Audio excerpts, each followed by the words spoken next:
ये केस लगेगा तो ये सजा मिलेगी, ये केस लगेगा तो ये सजा मिलेगी। लेकिन यहां केस लगने की बात नहीं, सीधे सजा है।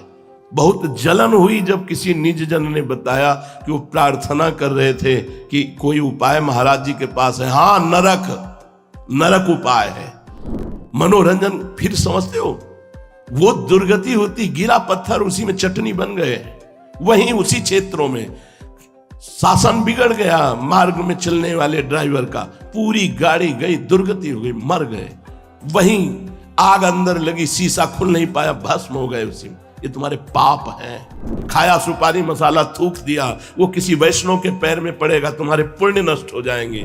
प्रेम और भक्ति इनकी तो बात जाने दो, जीना मुश्किल हो जाएगा। देख लेना, समय आने पर जीना मुश्किल हो जाएगा। ऐसे रोग होंगे, ऐसा दंड मिलेगा, जीना मुश्किल कर देगा ये कर्म। जो बात अभिमान पूर्वक करता है, अपने को बड़ा बुद्धिमान और शक्तिशाली समझता है और अपनी शक्ति और बुद्धि का प्रयोग दूसरों के दुख वर्धन में, दुख देने में करता है, कृपा का बड़ा दुरुपयोग किया जा रहा है, बड़ा दुरुपयोग किया जा रहा है। अब वो आते हैं वृंदावन, लाडली जी की कृपा से होटल लेते हैं और यहां गंदगी फैलाते हैं, गंदे आचरण करते हैं। स्वयं आकर के किसी हमारे निज जन से प्रार्थना की कि मैं ऐसा ऐसा ऐसा कर बैठा, अब क्या करूं। प्रार्थना है, ब्रह्मा भी नहीं काट पाएंगे यहाँ के पाप को। होश में रहना, ये तुम्हारे व्यभिचार का क्षेत्र नहीं है, ये तुम्हारे मनोरंजन का क्षेत्र नहीं है। दुनिया में पाप बन जाएंगे तो एक उपाय है, तीर्थों में अवगाहन कर लो तो पाप का नाश होने की संभावना है। पाप प्रवृत्ति नहीं, पाप गंगा पापम, गंगा जी हैं, गंगा सागर है, प्रयागराज तीर्थ है, और भी महामहिम तीर्थों में पाप बन जाए तो पुरियों में रहने के अनुसार अनुष्ठान करने से तीर्थों का पाप नष्ट हो जाता है। अगर पुरियों में पाप बन गया तो एकमात्र धाम है जो आपके पुरियों में किए हुए पापों को भी भस्म कर देगा। अगर धाम में पाप बन गया तो ब्रह्मा भी नहीं मिटा सकते, बात ध्यान रखना। अखंड वृंदावनवास किए चूक हो गया है तो वृंदावन ही प्रभाव सुन अपनो ही गुण देत, जैसे बालक मलिन को मातु गोद भर लेत। यह सिद्धांत अखंड वृंदावनवासी के लिए है। लेकिन आप यहां आए पिकनिक मनाने, आप यहां आए घूमने अपने सखा सखी के साथ, और यहां आकर के गंदे आचरण करते हैं। ये वो होटल जानते हो कहां बने हैं? परम पावन वृंदावन की भूमि के मध्य में बने हैं। तुम्हारे समस्त शुभ नष्ट हो जाएंगे, दुर्गति होगी इसी जन्म में, दोनों की। बिना पाणिग्रहण संस्कार किए यदि ऐसे आचरण करते हो तो वैसे ही शास्त्रीय विधान से पापाचरण है, फिर धाम में आके करते हो। धिक्कार तुम्हारी जीवन को, तुम्हारी बुद्धि को। ये धाम है प्रिया प्रीतम का, बड़ी कृपा से आने को मिला। माना तुम दोनों दोस्त हो तो बैठो यमुना किनारे, नाम कीर्तन करो, नाम जप करो, प्रिया प्रीतम से मनाओ कि हम दोनों गृहस्थ में जाए, पति पत्नी का भाव हो, हमारा जीवन आपकी आराधना करते हुए गृहस्थ धर्म में व्यतीत हो।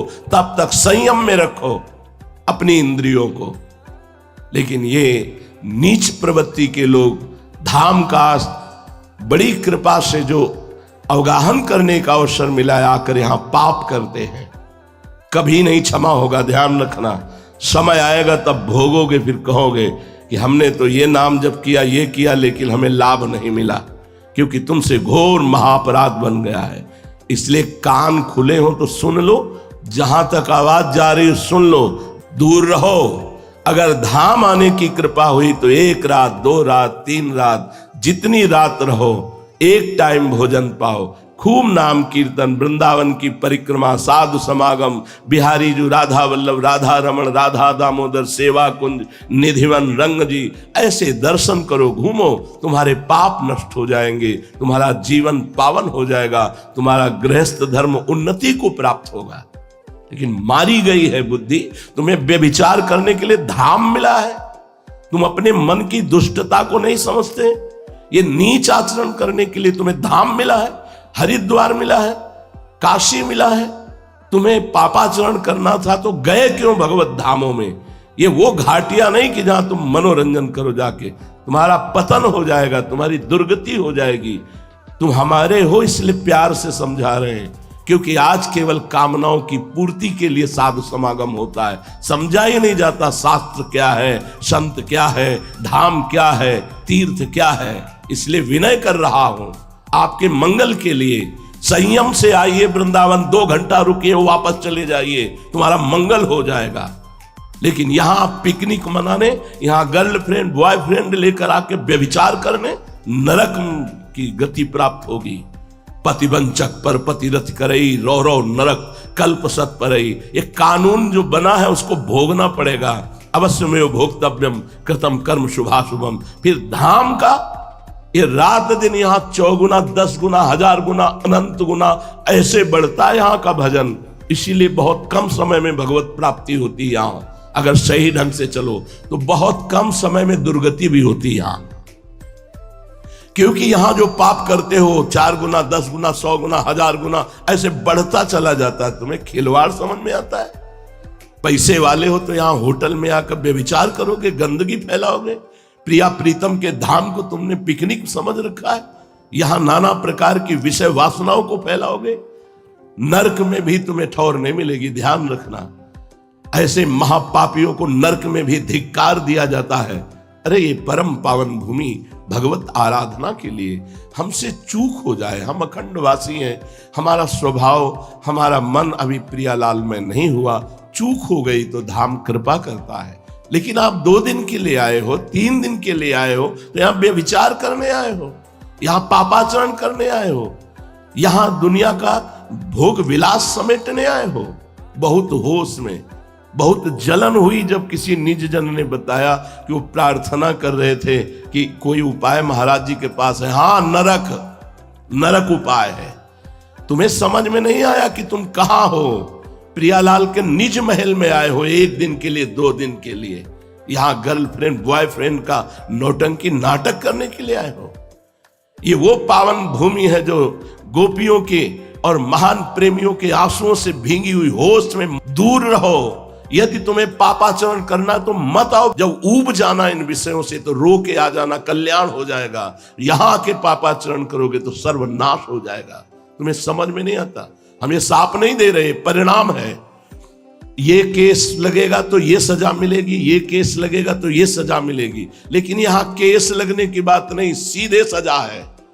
ये महल है प्रिया प्रीतम का, जहां की रज की वंदना शिव शनकादि करते हैं।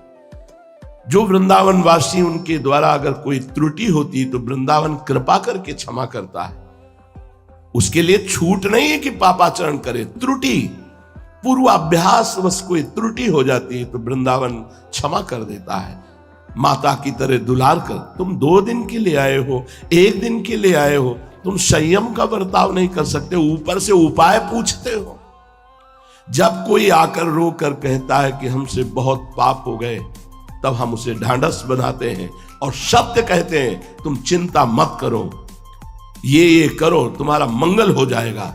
उसका मतलब ये नहीं कि आप यहां पापाचरण करो, इसका मतलब ये नहीं है। अब लो नशानी अब ना नशई हो। यहां आकर यह नियम लिया जाता है, यहां आकर पापाचरण नहीं किया जाता। गंगा जी में जा रहे तो पापाचरण, तीर्थों में जा रहे तो पापाचरण, मनोरंजन। फिर समझते हो वो दुर्गति होती, गिरा पत्थर उसी में चटनी बन गए।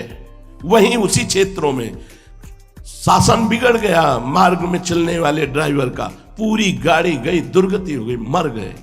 वहीं आग अंदर लगी, शीशा खुल नहीं पाया, भस्म हो गए उसी में। ये तुम्हारे पाप हैं, तुम्हें चैन नहीं लेने देंगे। अवश्य में भोक्तव्यम कृतम कर्म शुभाशुभम।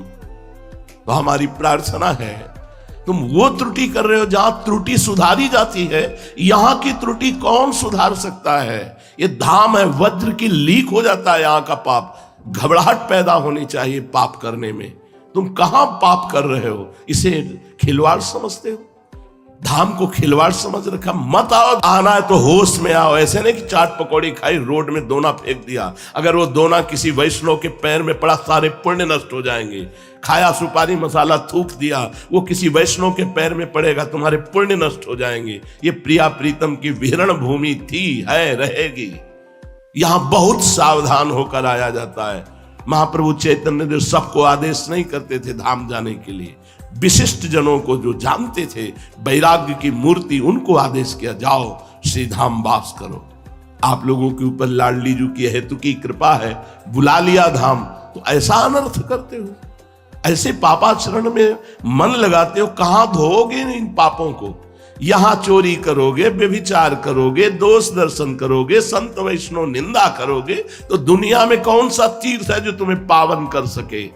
तीर्थराज प्रयाग भी यहां आते हैं अपने को पावन करने के लिए। ये प्रिया प्रीतम का निज महल है, इसलिए सावधान। प्रेम और भक्ति इनकी तो बात जाने दो, जीना मुश्किल हो जाएगा। देख लेना समय आने पर जीना मुश्किल हो जाएगा, ऐसे रोग होंगे, ऐसा दंड मिलेगा, जीना मुश्किल कर देगा ये कर्म। यहां सावधान रहिए।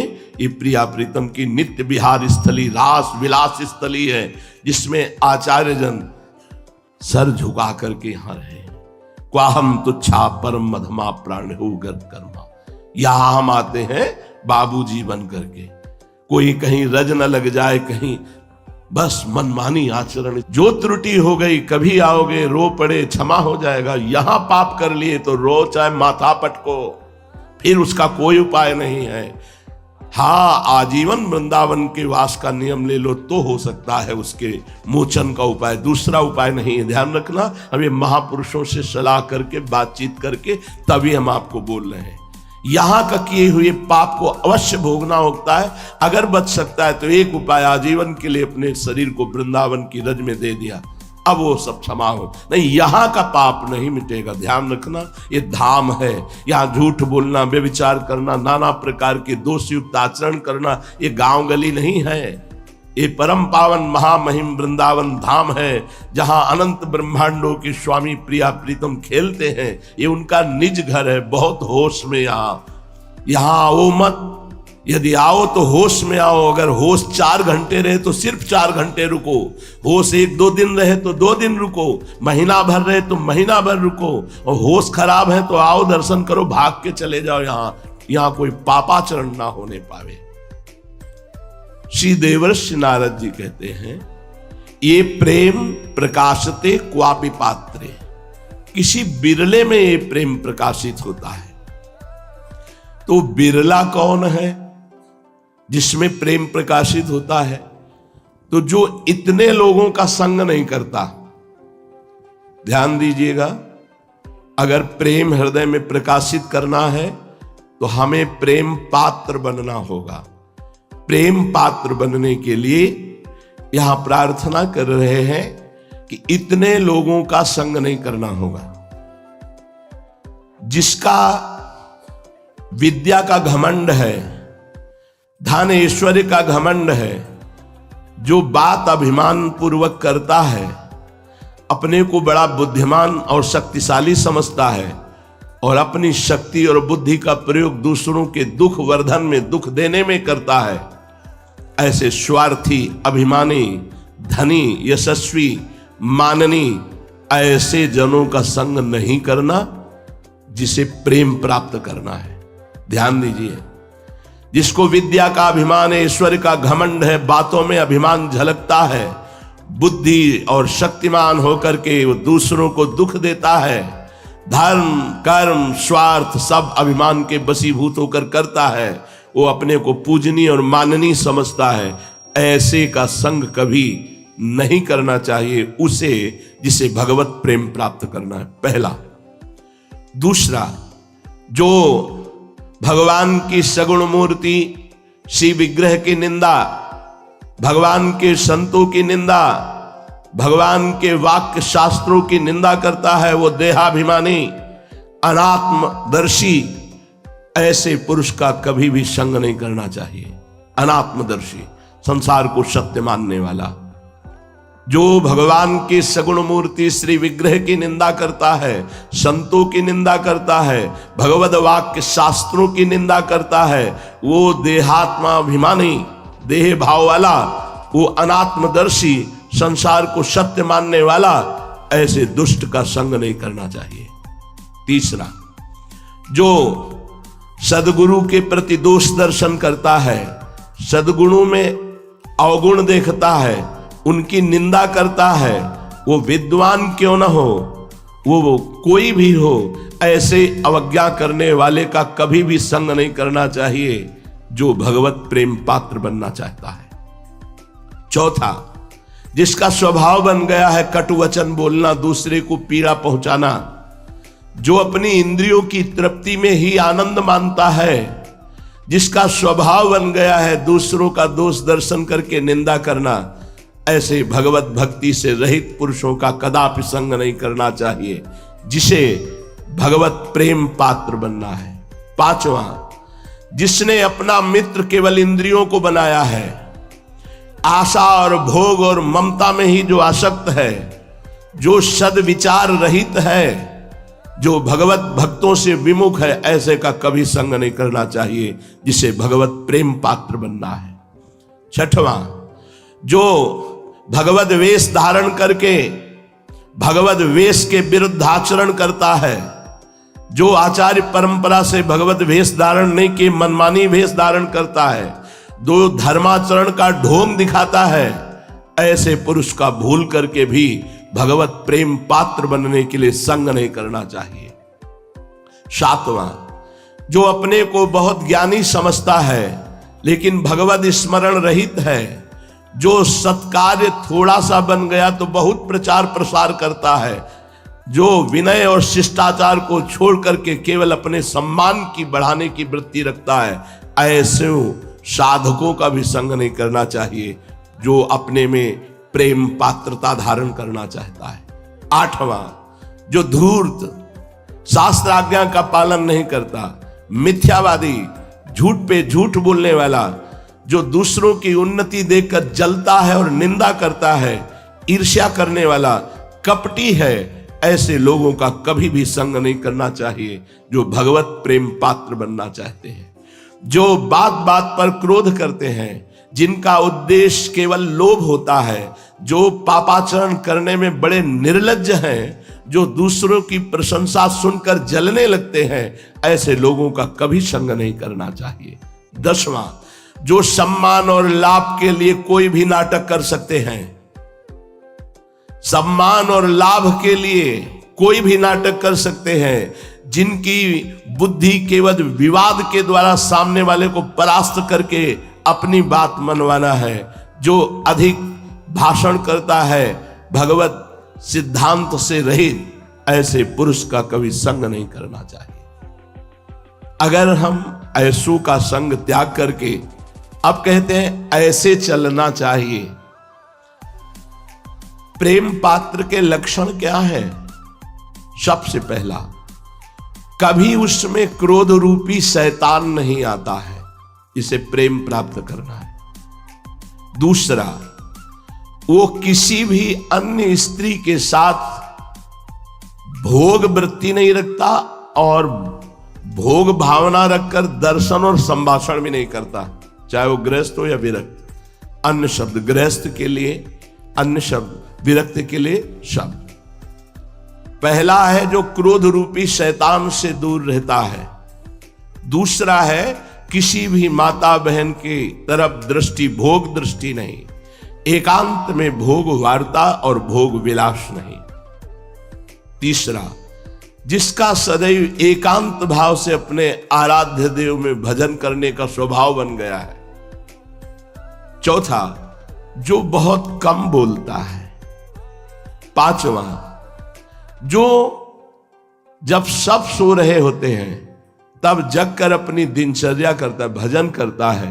ये 5 बातें जिनमें होती हैं वो प्रेम पात्र बन जाता है।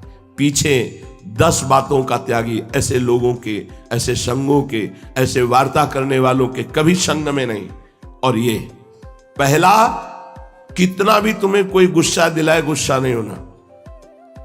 दूसरा, किसी भी माता बहन, बहुत ध्यान देने योग्य बात है, जब हमको किसी की गलती बताई जाती है कि अमुक ने ऐसे ऐसे किया, तो आप होश में रहे ना। उसने जो गलती की है, ये बात सुनते ही आपके मन ने नोट कर लिया। बहुत ध्यान से सुनना। अब जब आप एकांत होंगे तो वो आपके सामने पूरी फिल्म बना के रख देगा।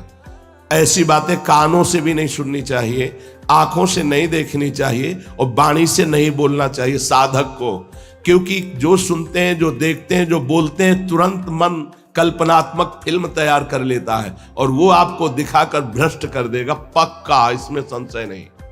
बहुत प्रवीण है फिल्म बनाने में, यही अभिनेता बन जाता है, यही डायरेक्टर बन जाता है, यही सब कुछ बन जाता है। अकेले मन पूरी फिल्म तैयार कर देगा। हमारी बात को गंभीरता में लेना। अगर आप ऐसी गंदी बातें सुनते, अच्छा, तो आप होश में हो जाइए। वहां तो अच्छा कह रहे थे, अब सब बुरा होने वाला है तुम्हारे साथ। जहां एकांत हुए वो फिल्म तैयार करके दे देगा। ये अपने लोग चली हुई बात कह रहे हैं, पूरे जीवन में जो चला है, अनुभव किया है, उसी को सावधानी से आपको बता रहे हैं। हम जो दृश्य देखते हैं, जो बोलते हैं, जो सुनते हैं, उसकी तत्काल फिल्म तैयार करता है मन और एकांत में पेश करता है। अब एकांत में भावावेश आ जाता है। अगर भागवतिक हुआ तो भागवतिक और सांसारिक हुआ तो सांसारिक। हमारी प्रार्थना मान लो, हम ये सब वो बातें कह रहे हैं जो हमने अपने मन में पढ़ी है, मन में पढ़ी है। कभी कई बार विनोद में कह देते हैं कि लोग और पीएचडी करते हैं, हमने मन की पीएचडी की है। बचपन से लेकर मन को पढ़ा है, उसी की पढ़ाई की बात तुम्हें कह रहे हैं। वही डायरेक्टर, वही हीरोइन, वही हीरो, वही विलेन, सब बन के पूरी फिल्म तैयार कर देगा और आपको भ्रष्ट कर देगा दिखा के अपनी फिल्म। किसी भी माता बहन की तरफ काम भाव से मत देखो। हम तो कहते हैं किसी भाव से मत देखो। बात करनी है ऐसे बात कर लो जो आवश्यक है, नहीं तो बातें ही मत करो। माता बहन या जहां भी तुम्हारा काम भाव उत्पन्न होता हो, जिस शरीर के आकर्षण से, सावधान। सर्वदा एकांत भाव से अपने प्रीतम के चिंतन में लगना। एकांत भाव का मतलब होता है अन्य फिर कोई भाव नहीं, अंदर ही अंदर अपने प्यारे के चिंतन में लगे। कम बोलना जिनका स्वभाव बन गया है और जो रात्रि में एकांत में अपने चित्त को अपने आराध्य देव में जोड़ते हैं जब सब सो रहे हैं। प्रेमी क्या चाहता है? प्रेमी इस लोक और परलोक का कोई सुख नहीं चाहता, अणिमादिक कोई सिद्धियां नहीं चाहता, केवल वो अपने प्रीतम प्रभु में आसक्त होना चाहता है, प्रेम प्राप्त करना चाहता है। तो प्रेम का लक्षण क्या है जिसे वो प्राप्त करना चाहता है? सर्वथा ध्वंस रहिता सत्यपि ध्वंस कारणे यद भाव बंधनम यूनो तत्प्रेम परिकीर्तितः। पूरी विपत्ति नाश की वृत्तियां आ गई, घेर लिया आपको। शरीर अस्वस्थ, कुछ व्यवस्था नहीं, भारी निंदा, भारी अपमान। पर उस स्थिति में, घोर बंधन, घोर नाश, घोर विपत्ति की स्थिति में भी आपका मन केवल अपने प्यारे में गया, इसे प्रेम कहते हैं। घोर विपत्ति में, जैसे श्री राम जी को फांसी की सजा दी गई, पूछा गया तुम्हारी अंतिम इच्छा क्या है, तो उनका बस एक बार विट्ठल भगवान का साक्षात्कार करा दीजिए, एक बार मंदिर के सामने से निकाल दीजिए, मैं उनको देख लूं, बस इतना। घोर विपत्ति, बंधन, नाश की उपस्थिति में आपके चित्त की स्थिति अपने आराध्य देव में, इसे प्रेम कहते हैं। अनुकूलता में तो सब कहते हैं बड़ी कृपा है। कृपा है जब भारी प्रतिकूलता, भारी दुख, विपत्ति, क्लेश, फिर भी कोई फर्क नहीं, वो प्रेम मार्ग का पथिक होता है। हर सूल उसके चरणों में पड़ते ही फूल हो जाते हैं, जो इस मार्ग का पथिक होता है। सिंहवत होता है वो, भगवत भाव में दैन्य, और हर कष्ट सहने के लिए पहाड़ होता है, वो टूट नहीं सकता। प्रेम मार्ग का पथिक टूट नहीं सकता, चाहे काट दिया जाए, पक्का। हर परिस्थिति के लड़ने के लिए वो तैयार रहता है, हर दुख, हर विपत्ति, हर बात। क्या माधुर्य में शरीर श्रृंगार की प्रधानता होती है क्या? माधुर्य में अरे भगवान का ऐश्वर्य भी बाधक है, फिर शरीर श्रृंगार की तो बात क्या। लेकिन आजकल तो बहुत लोग लौकिक श्रृंगार करते हैं और कहते हैं हम श्री कृष्ण के माधुर्य उपासक हैं, कांता भाव, गोपी भाव।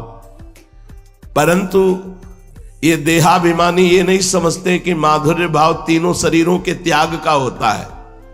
ये गाल में लाली लगा के, भाव बनवा के, पलकों में रंग भर के, यहां तक चूड़ियां पहनकर श्री कृष्ण को नहीं रिझाया जाता। श्री कृष्ण को रिझाने वाले फकीरों के चरित्र पढ़ो।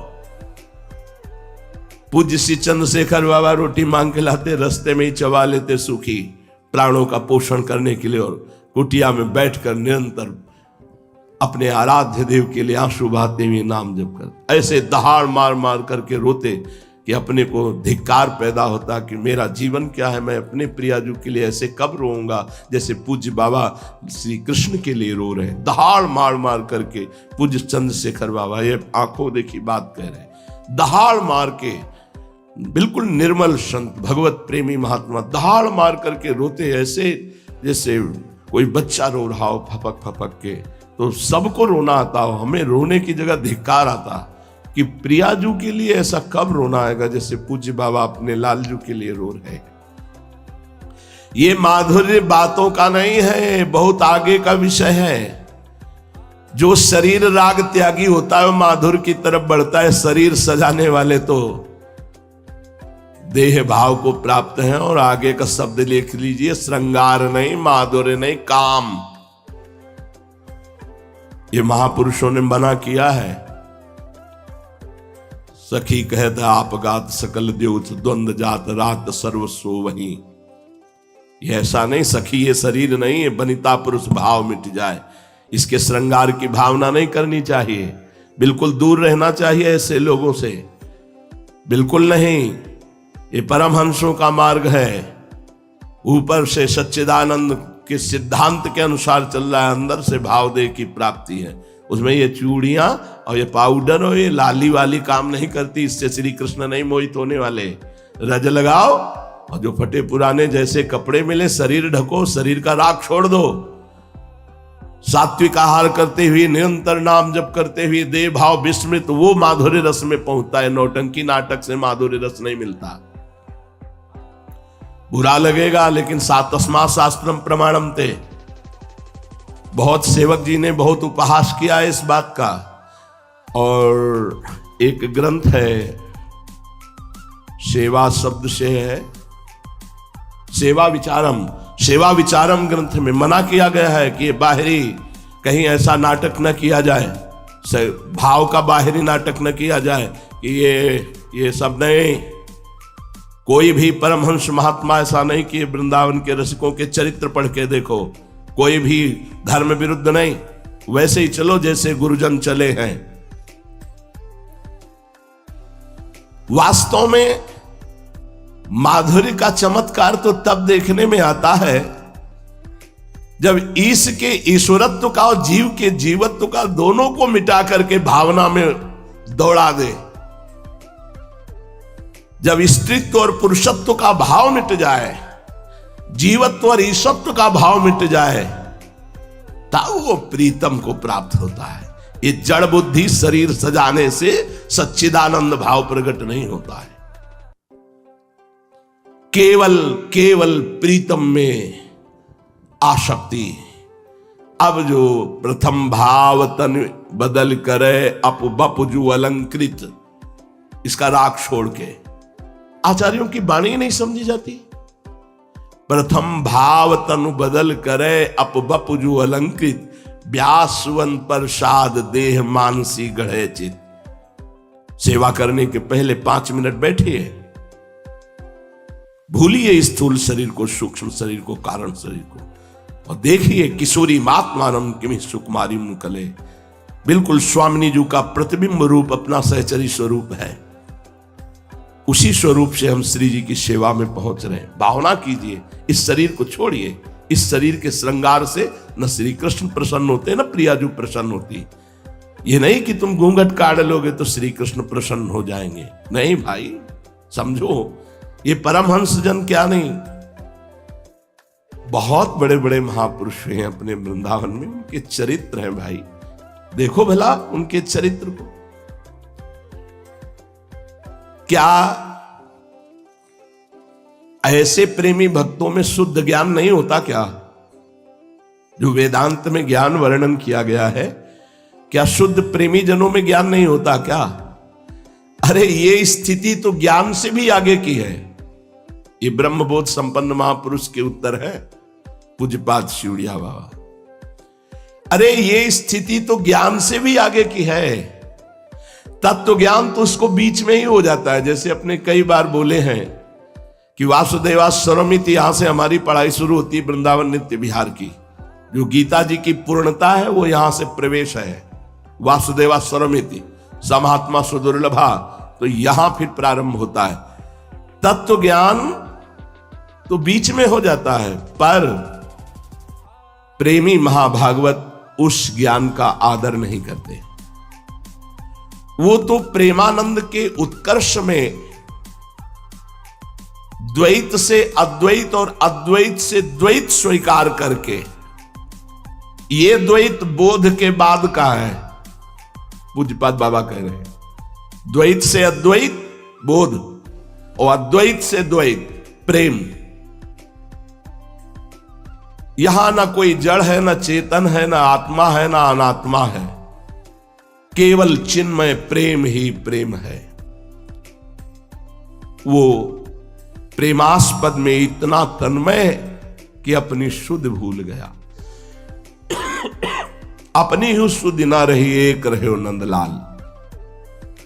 बाबा, सच्चे प्रेमी की दृष्टि क्या होती है? सच्चे प्रेमी की दृष्टि क्या होती है भैया? जिसकी कोई दृष्टि ही नहीं होती उसे सच्चा प्रेमी कहते हैं। समझिए,